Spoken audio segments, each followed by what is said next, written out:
sayang là ngày cray mau lết dumit gray songwa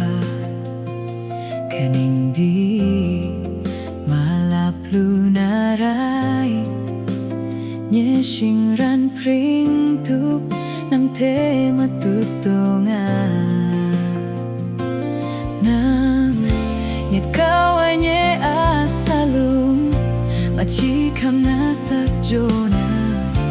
Samaga to meet yung nang jogaw yang Sumay ngunyin la Shray na mit pesh kopda Maron siya pam na kam shalam Salum ta pringa Sumay ngunyin la Nang nyet kaway salum ta Sura mit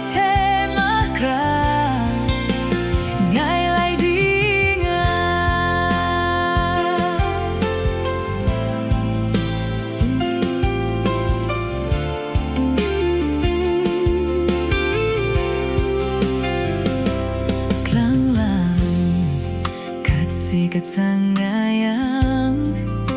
Langay cray maulit Dumit graw songwa Kaning di malaplu naray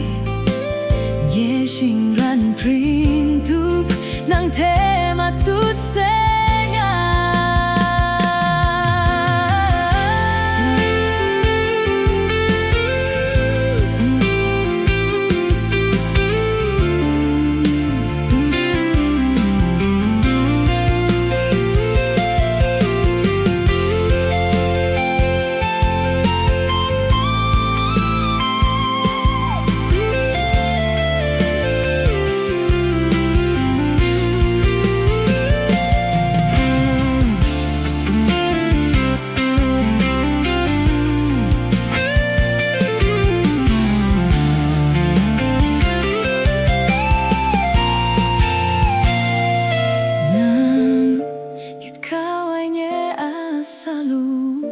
Machikam na sakjona Jasama gat so mit yung nang joga